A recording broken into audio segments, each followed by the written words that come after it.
Hi, this is Brennan Davis from Bedrock Games and the Bedrock blog, and I just want to talk quickly about the role of martial heroes in Wuxia settings. I also want to talk about power levels in Wandering Heroes of Ogre Gate, because I've had some thoughts about that, and my views on it have changed over time. So I want to let people know where I'm at. We're not going to do a second edition anytime soon, but when we do, this is sort of where things would probably be pointing to in terms of how the game might be structured and how I might adjust things eventually for my own campaigns. So I want to talk about something I had mentioned it the other day, and basically I had brought up the subject of in standard fantasy RPGs, you often have these discussions. If you go to forums or you've just talked to people after a game, you'll come across this discussion where people wonder what impact a 16th level wizard should have on a setting, and what role they would fill in society, how society would be different. And people debate this. They argue over whether settings have adequately addressed the issue. Whether it's the existence of high-powered magic users or whether it's just the existence of high-powered characters. Even a 14th level fighter in say a D&D game is going to have tremendous impact on the setting. And so, I'm not interested in addressing whether that's been adequately addressed in a typical fantasy RPG. It's just a subject that if you game, you've heard of, you see it come up all the time. But I think in Wuxia, that is a topic or a question that's been answered by the writers, and the writers always sort of seem to have a pretty solid grasp on what role the heroes in this setting can play, how they're used by people in power, and not just that, but they even will quantify, how powerful a person is in relation to, say, a group of soldiers. And so, Kenny and I are doing our last 5 chapters on Return of Condor Heroes this Friday, and there's a massive battle in the penultimate chapter that where the Mongol forces are invading, and Guo and everybody else is all the martial heroes that are pretty much still alive and still involved are defending the city with the soldiers. And it's interesting to sort of see, that number one, soldiers still matter in a setting like this. So even though you have these magnificently powerful characters, there's there's more, and there seem to be way more martial heroes on the side of the Song dynasty. They can't overpower the Mongols just by virtue of having all these martial heroes. And so, you have this big battle, and there are multiple scenes where it talks about, like Yangoa throwing 17 spears into guys, and, moving through the battlefield, and just, with the motion of his hand, waves of men sort of, you just, fall back. These are incredibly powerful people, but the numbers also do occasionally get quantified. At one point later in the book, after the battle, they're dealing with a couple of bad guys who are like martial heroes who are mercenaries for the Mongols, and these guys trick a librarian at Shaolin Temple by pretending that they're being attacked and harmed by Mongol soldiers, and then they're given shelter in Shaolin, and then they try to steal the Nine Yang manual, and so it leads to a whole confrontation. But Yangoa, when he hears the story, he says, "Wait a second, that can't be true. Like even if like 40 or 400 Mongol soldiers attacked you guys, they wouldn't be able to succeed." So just from that line alone, you kind of have a sense. Okay, each of these guys can probably handle 20 to 200 Mongolian. I think it was actually officers.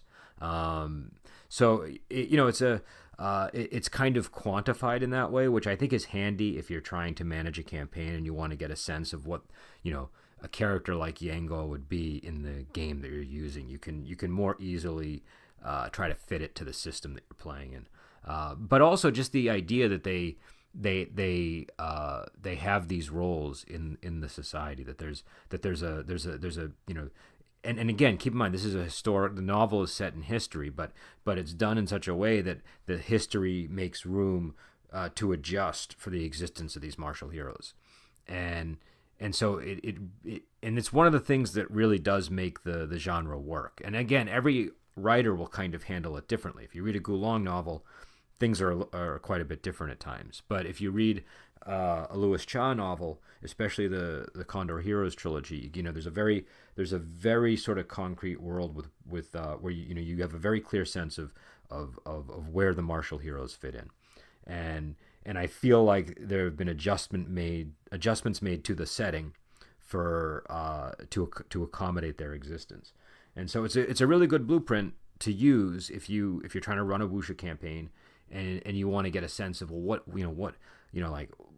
effect do martial heroes have on the politics, on society in general, and on just so that if a powerful martial hero wanders into a town, what is the implication? How would people respond? And so again, martial heroes, they have, there's a scale of power that can go from very lowly to very high, but at the higher end, these are people that like I was saying when we were talking about Li Mocha, where she's just walking around and burning people's homes and killing people and doing pretty much what she wants, unless another martial hero happens to stop her, or unless like a whole army shows up and she's she has to run away. But it's pretty interesting, and I think in military situations it's most interesting because there you still have regular soldiers who are essentially the mooks of the setting, and you have the martial heroes, and the martial heroes,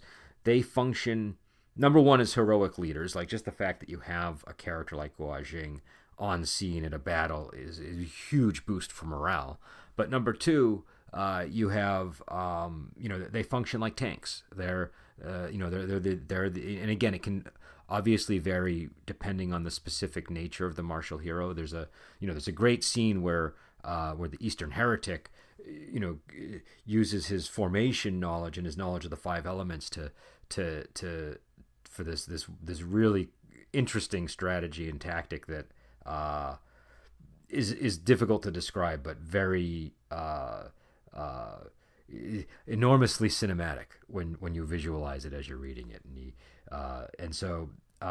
But again, there, he's using his advanced knowledge of martial arts, his advanced knowledge of Taoism, to place different martial heroes in leadership positions over soldiers, and then it's this beautiful coming together of sort of the martial heroes kung fu and the sort of normal tactics of actual battle involving soldiers.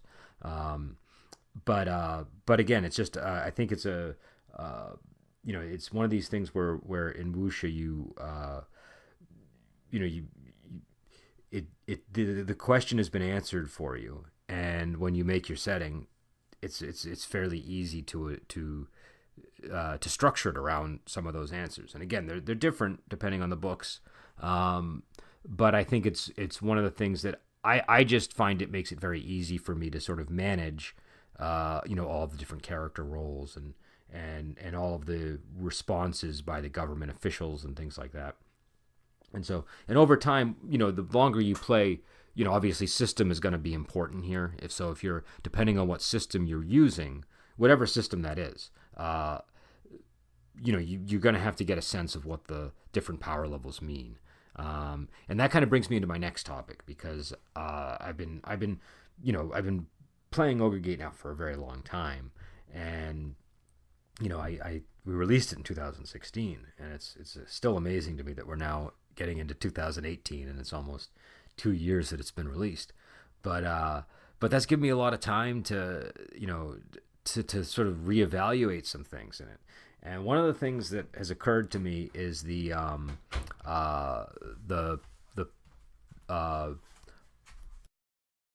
hi, sorry about that. So this is I normally don't put my recordings together and splice them. I usually like to just do things in one recording session, but there was an interruption, so I'm going to have to splice this together with the previous half of the conversation.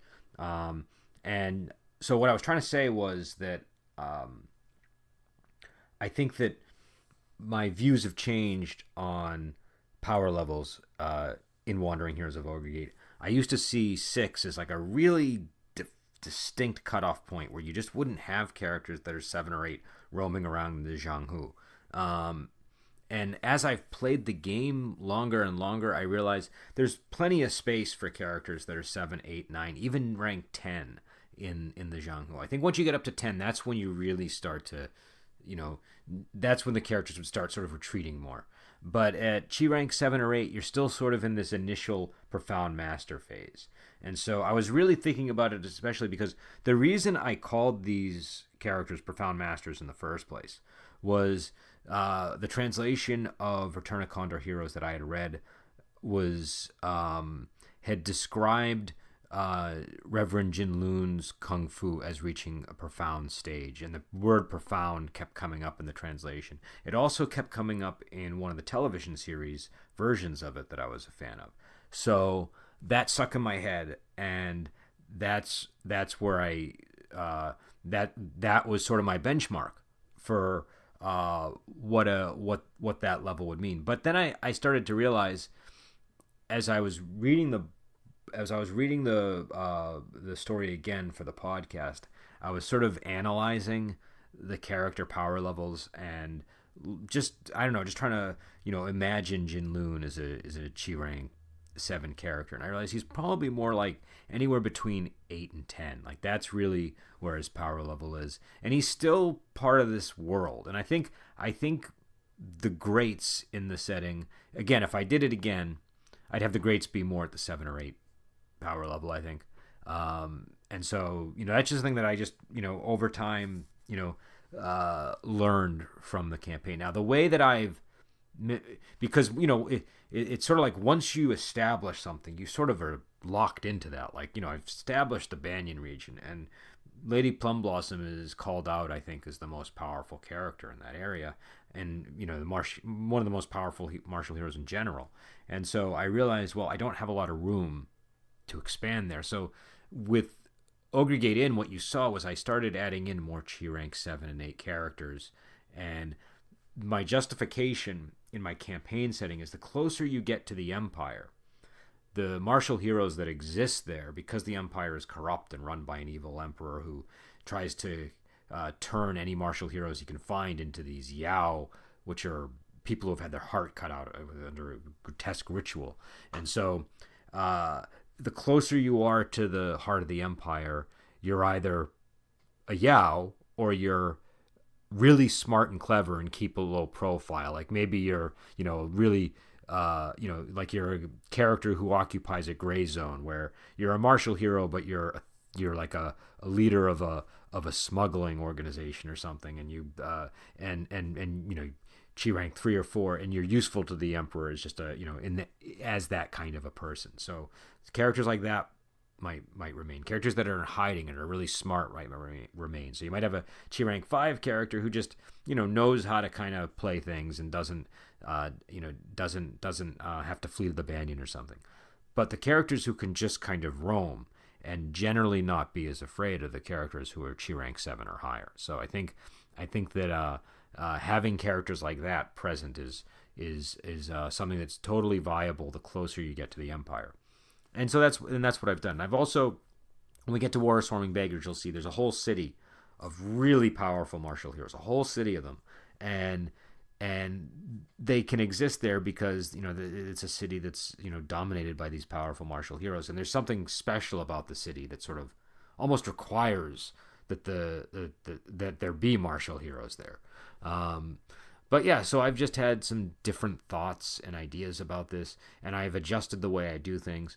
And again, it's really been that length of time of just running a number of campaigns over long term, with a specific system. I've run a lot of Wuxia campaigns before I did Ogre Gate, but there's a difference once I sort of locked into a system, doing it over a long period of time and week to week to week to week. Before Ogre Gate, when I would run Wuxia campaigns, they would generally be like 6-month stretches, is what I found.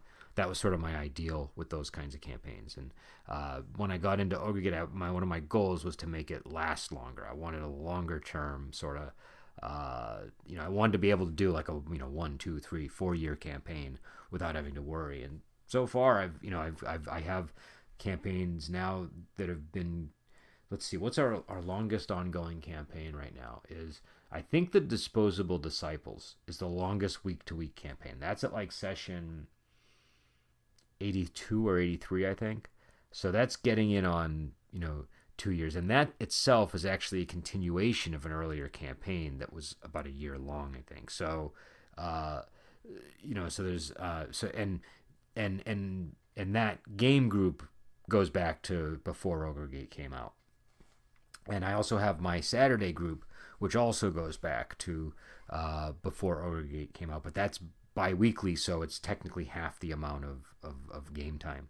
But in terms of the length of time, it's getting in on 2 or 3 years now at this point.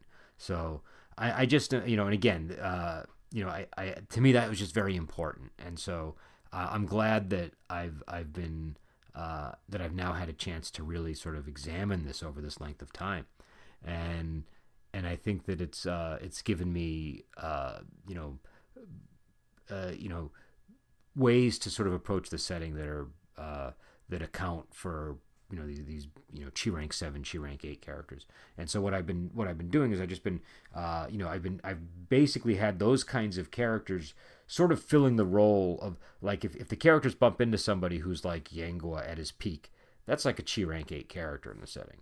And every once in a while they'll just there'll be some really powerful character who's roaming the Jianghu and is capable of a lot greater things than the typical player character at this point. So we had a situation on Sunday, and I think I put the session log up if you go and check it out, for Disposable Disciples, where one of the characters had killed somebody called Divine Astrologer Zhu, and he had this sort of earthquake detecting device that was massive, big bronze device with a bunch of dragon heads on it, and it was and he would use it as a weapon, and he could generate earthquakes with his steps. He was a really powerful guy, but he wasn't Chi rank 8 or 9. I think he was a little bit lower than that, but he was still powerful, and they ended up killing him. And one of his friends, whose name escapes me, I know his personal name is something like De Tong, but I can't remember his surname.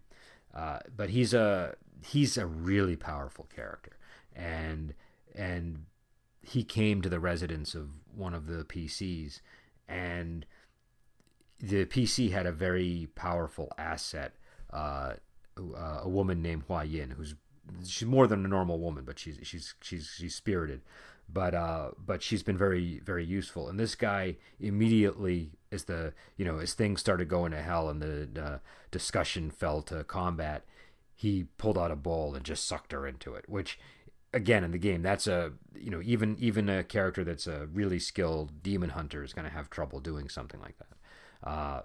And so, next session we'll find out what happens. But again, it's I don't know. I think that's sort of where I see a character of that power level is sort of my benchmark for, this is the most powerful character you'd probably encounter in the Jianghu, unless you happen to bump into like an immortal or something. So I've been a little bit more open to things like that, and also I know I've mentioned this before, but I think you'll see I'm working on a campaign book. It's sort of like a module, but it's a little bit more streamlined and succinct. Like, all of the entries are really tight and short, and they're not intended to be flowery. They're just intended to be there so that you have information. And there's a lot of material there.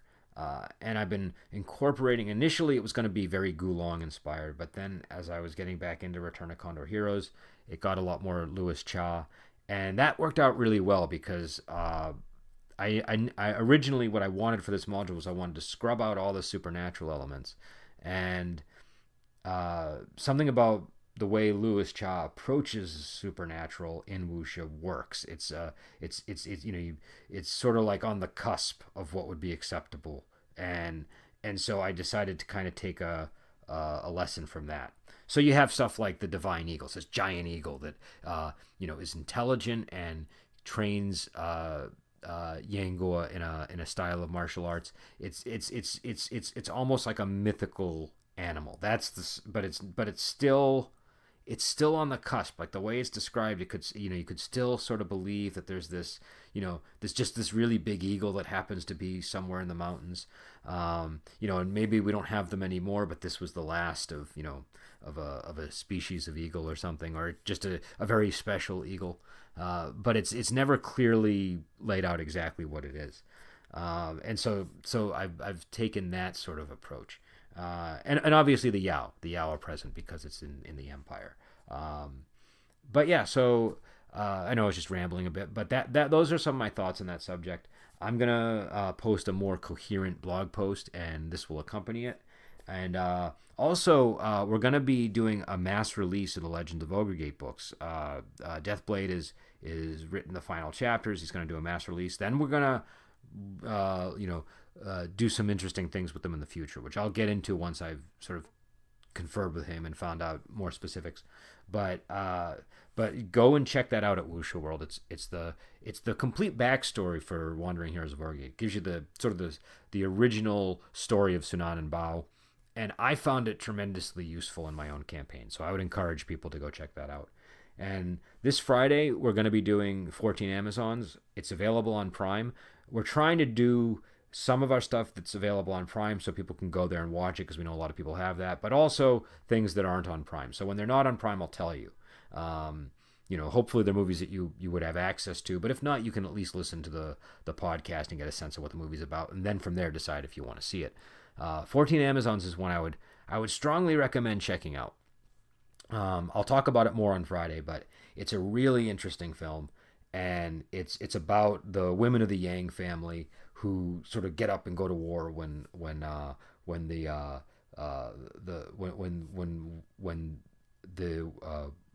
Western Shah are invading, and one of their the last male general is killed in battle, and it's just spectacular. I'm butchering the plot, but it's a really great movie, and it's got some brutal martial arts scenes in it. Like it's about it's about a group of female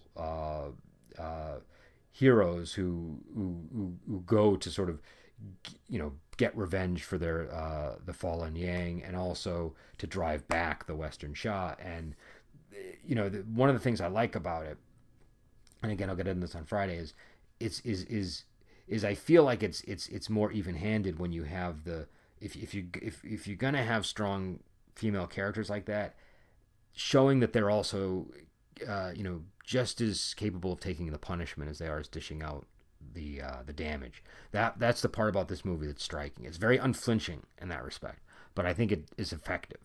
And so we'll talk about that on Friday. And again, you can check out me and Adam's Babylon 5 podcast. We're coming to the end of that.